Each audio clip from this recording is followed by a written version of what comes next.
Welcome to AI ConvoCast, where we bring you the latest in AI and tech innovation.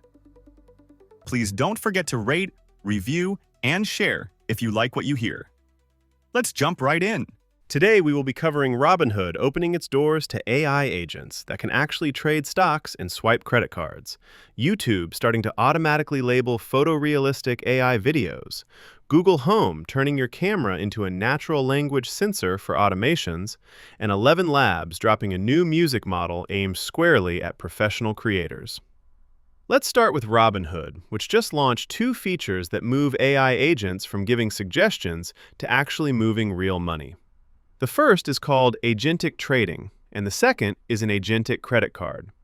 Through Robinhood's MCP servers, customers can now plug in third-party AI agents and let them analyze portfolios, check analyst notes, evaluate risk and sector exposure, and place trades.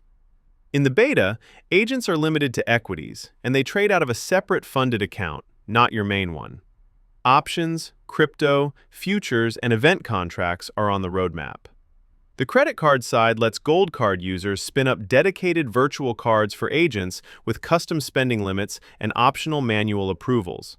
And it works with Claude, Cursor, Codex, or basically any MCP-compatible agent.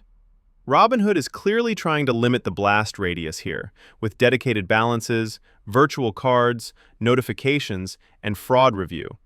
But the company's own disclosure says it plainly. AI agents can make errors, misinterpret instructions, and may behave in unexpected ways. That is a remarkable sentence to attach to a product that places live stock trades. The reaction on Reddit captured the mood, with one Wall Street Bets commenter joking they can't wait for an AI agent to revenge trade their entire portfolio at 3 a.m. The serious takeaway is that MCP is quietly becoming the plumbing connecting consumer apps to user-controlled agents, and Robinhood is one of the first mainstream regulated platforms to treat that as a real product surface.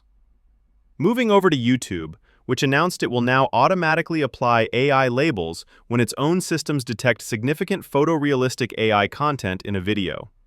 Until now, the platform leaned on creator self-disclosure. Going forward, YouTube's internal signals will fill in the gaps when creators don't disclose, and the labels themselves are getting more visible, appearing under the player on long-form videos and as an overlay on shorts. For anything made with YouTube's own AI tools like VO or Dream Screen, or content carrying C2PA metadata indicating it's fully generative, the label is permanent. Creators can request a correction if they think a video was mislabeled. The important nuance for creators is that the label by itself does not change recommendations or monetization eligibility, so this is about transparency, not punishment. YouTube framed the move around audience trust, saying viewers value transparency when it comes to generative AI content. The real shift is philosophical.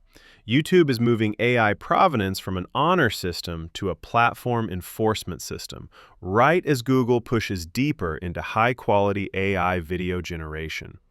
With VO content about to flood the platform, automatic labeling is essentially a trust layer being built ahead of the wave.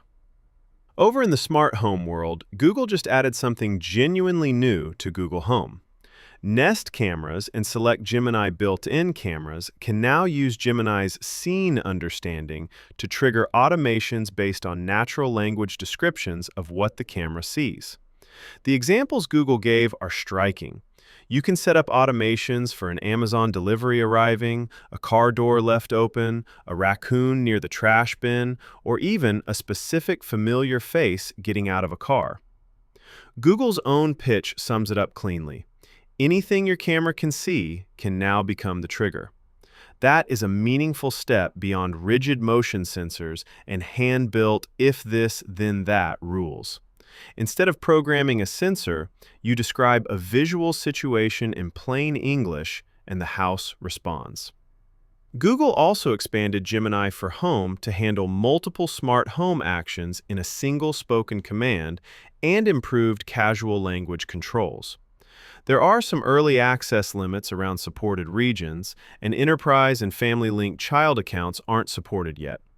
Community reaction has been a mix of excitement about more capable automations and ongoing complaints about reliability quirks that have followed Gemini for Home for a while now. Still, this is one of the more concrete examples of AI perception starting to drive actions in a physical environment. Finally, ElevenLabs launched Music V2, and it is aimed at people who actually make audio for a living. The model can switch genres mid-track, handle complex vocals and arrangements, regenerate specific sections of a song, and build full tracks section by section.